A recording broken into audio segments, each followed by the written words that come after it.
Hola chicos, bienvenidos al módulo de electroestática. En este vídeo hablaremos sobre la ley de Coulomb y el campo eléctrico. Iniciemos por definir ¿qué es la electroestática?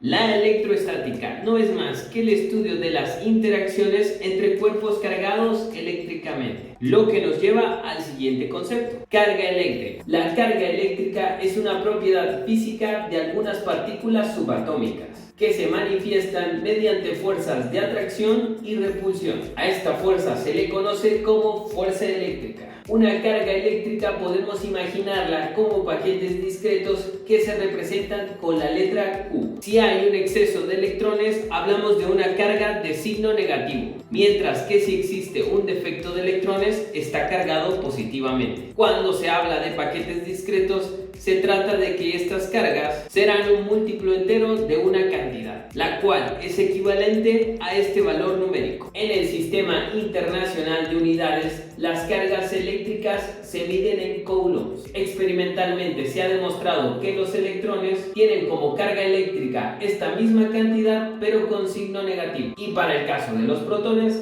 signo positivo. Existen dos leyes electroestáticas que rigen las cargas eléctricas: la ley cualitativa y la ley cuantitativa. Con relación a la fuerza de atracción o de repulsión, la ley cualitativa es muy simple: dos cargas del mismo signo se repelen, mientras que existe una atracción en cargas con signos diferentes. Respecto a la ley cuantitativa, nos permite calcular la fuerza de atracción o repulsión utilizando la ley de Coulomb. Para comprender la ley de Coulomb, veamos el siguiente ejemplo. La distancia promedio entre el electrón y protón del átomo de hidrógeno es de 5.3 por 10 a la menos 11 metros. ¿Qué magnitud tiene la fuerza eléctrica que actúa entre las dos partículas?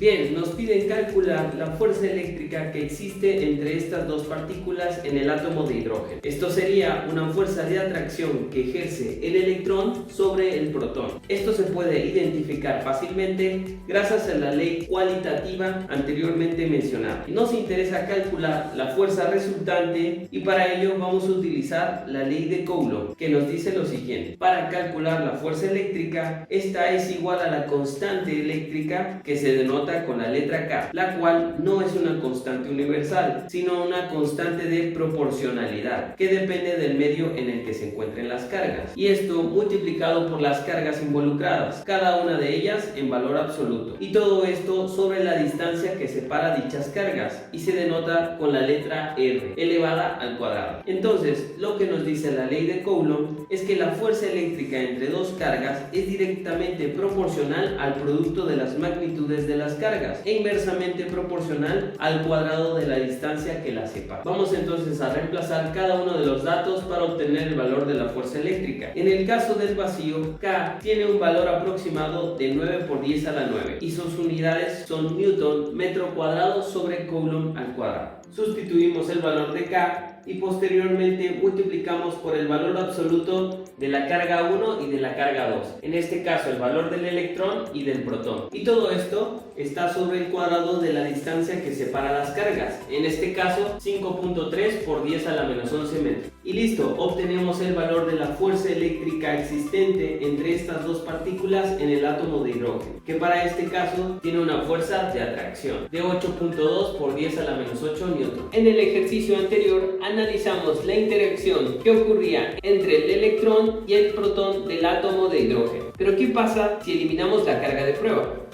Podemos pensar que el espacio que rodea la carga fuente ha sufrido algún tipo de perturbación. Por lo tanto, toda carga eléctrica genera una perturbación en el espacio, conocida como campo eléctrico. El concepto de líneas de campo fue introducida por Michael Faraday. Son líneas imaginarias que ayudan a visualizar cómo va cambiando la dirección y la intensidad del campo eléctrico al pasar de un punto a otro en el espacio, por lo que las líneas de campo son representadas por vectores, los cuales salen de las cargas positivas y entran a las cargas negativas. El campo eléctrico cumple el principio de superposición, por lo que el campo total en un punto es la sumatoria vectorial de los campos eléctricos creados por cada una de las cargas puntuales. Bueno, ¿qué pasa matemáticamente en la ley de Coulomb? sabiendo que está relacionada con dos cargas puntuales. Si eliminamos una de estas cargas, esto es igual a la constante de proporcionalidad, ahora por una carga fuente, sobre una distancia en un punto en el espacio elevada al cuadrado. O lo que es lo mismo, el campo eléctrico es igual a la fuerza por unidad de carga. Para comprender mejor el concepto de campo eléctrico, realicemos el siguiente ejercicio. Tres cargas se disponen en los vértices de un cuadrado, con lado de 15 centímetros. Calcular la magnitud y dirección del campo eléctrico resultante en el vértice donde no hay carga eléctrica, punto P. El primer paso sería imaginarnos en el vértice P, donde estudiaremos el efecto del campo eléctrico con respecto a las tres cargas especificadas. Utilizando un plano cartesiano, podemos imaginar y representar la dirección de los campos eléctricos resultantes a las cargas puntuales 1, 2 y 3. Para el caso de la carga 1, tendríamos un campo de repulsión. ¿Por qué de repulsión? Cuando realizamos estudios del efecto del campo eléctrico en un punto determinado, consideramos este punto como una pequeña carga de prueba positiva, por lo que la interacción con la carga 1 sería de repulsión, por lo que la dirección del campo eléctrico 1 tendría solamente componentes en X. Respecto a la carga 2, el campo eléctrico tendría un sentido de atracción, ya que las líneas de campo salen de las cargas positivas e ingresan a las cargas negativas, por lo que la dirección del campo eléctrico 2 será en el eje Y negativo. Para la carga 3, de igual forma, tendríamos un comportamiento de repulsión debido al signo de ambas cargas, por lo que se dirigiría en este sentido, sabiendo que este campo tendrá componentes en X y en Y. Así que bueno, arrancamos con el cálculo del campo respecto a la carga 1.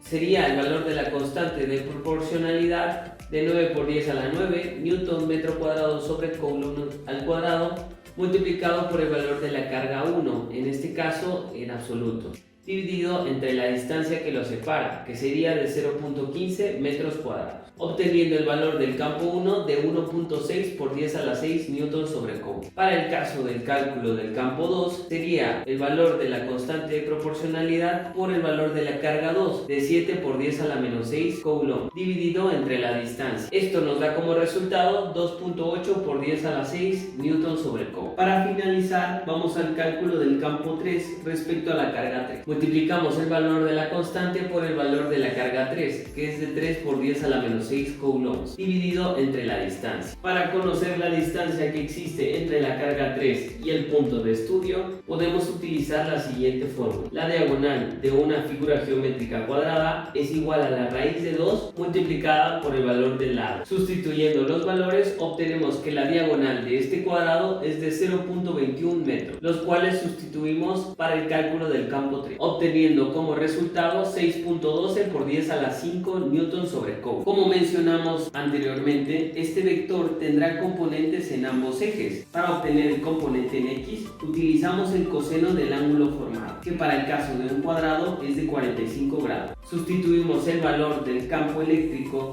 multiplicado por el coseno de 45 y obtenemos el resultado del componente en X del campo 3, de 4.33 por 10 a la 5 newton sobre coulomb. Para los componentes en Y, utilizamos el seno del ángulo formado, obteniendo el valor de 4.33 por 10 a la 5 newton sobre coulomb. Y así obtenemos cada uno de los componentes necesarios para obtener el valor del campo resultante. Para conocer el valor del campo eléctrico resultante en el punto P, es necesario obtener la sumatoria de cada uno de los componentes de cada uno de los campos. Empezamos sumando los componentes en X. Sería el valor de 1.6 por 10 a la 6 más 4.33 por 10 a la 5, para obtener un valor resultante en X de 2.03 por 10 a la 6 newton sobre coulomb. Para el caso de las sumatorias de los componentes en Y, sería de 2.88 por 10 a la 6, recordando que tendría signo negativo, más 4.33 por 10 a la 5 newton sobre coulomb, obteniendo un resultado de la sumatoria de componentes en Y